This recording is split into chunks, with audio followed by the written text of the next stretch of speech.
And we're working. Work, work, work. All right, welcome back. Hope you're having a good day. This is my Crepe Myrtle tree.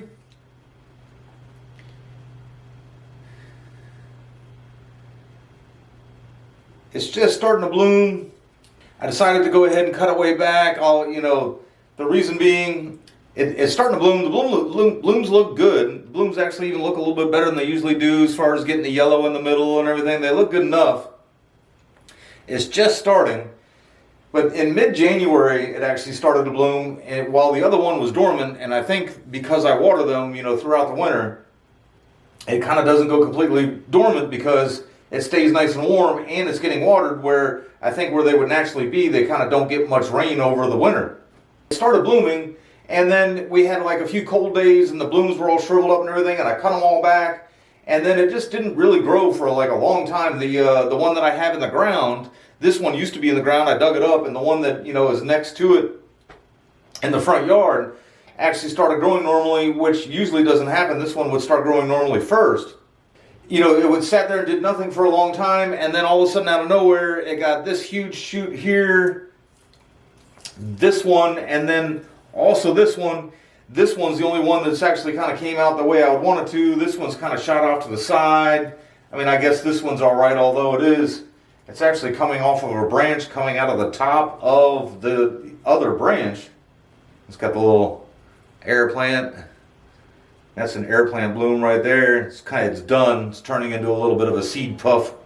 This thing gets seed puffs all the time, and I see people talk about they take the puffs and wipe them on other trees, and I leave this one. It's actually almost right in the middle of where I keep almost all my trees, and I keep hoping that they'll kind of take on a couple other ones. I think it's kind of cool.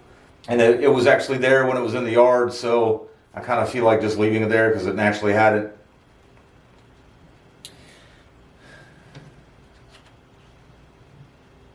Usually with these, they get the one bloom cycle a year. If you deadhead them, they'll get another set of blooms. Like, you let them bloom once, and then you just kind of take just the bloom off, and then they bloom again.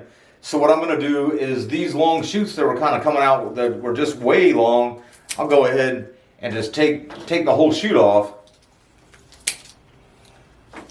So they do bloom on new wood. And then just pretty much take off the rest of the blooms, otherwise they'll be the only ones on there.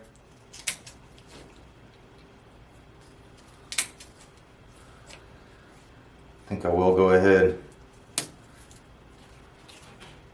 Take that guy out.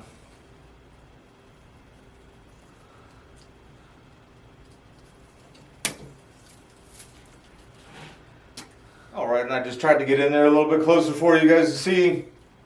So I figured I'd cut it way back.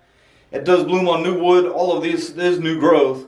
Should direct some of that energy out of those long shoots back into some of the more modest growth, and hope to get another bloom cycle. If it does, I'm sure I'll update you on it. If it doesn't, you probably won't see this guy again until next May.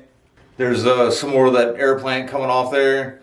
Looks really cool. And then, even though this isn't really a super thick trunk, it does have plenty of lichen all over it. If you guys can see up and there's a bunch of lichen there. Harder to get a shot than I thought it would be. Bunch up in there, but you can see all on the trunk.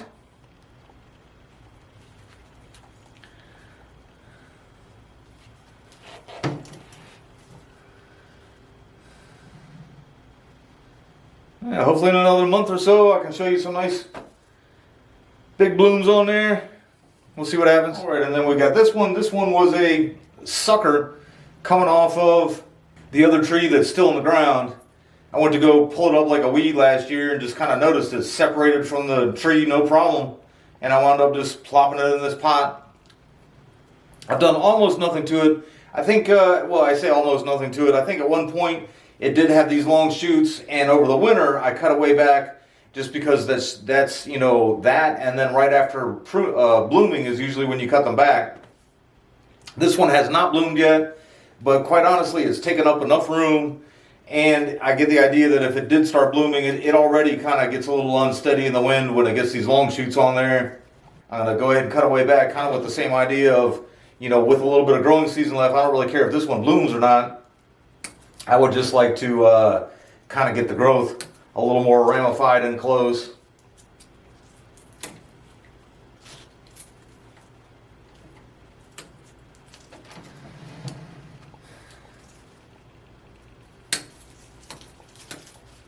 Alright, and that's pretty much what I'll do. A lot of this in here is really old growth. You can see that they're even kind of burned up a little bit from where it does get that wind in the winter with plenty of sun and everything. I'll have to just kind of stick with, it's hard to get a decent looking stump when you pull a sucker like that, so this will just always be a clump style type of thing. So I'll leave that little bit of growth in there and just let it kind of grow. I think because I have this impure bonsai substrate or whatever, I should be able to pop this thing up out of here and repot it over the years and at least get some nice root flare. That might, you know, the trunk might always be a mess since it was a sucker, but I think if I let it thicken up enough, it'll be a nice thick looking mess. And, you know, I mean, the thicker the better, right? That's what she said.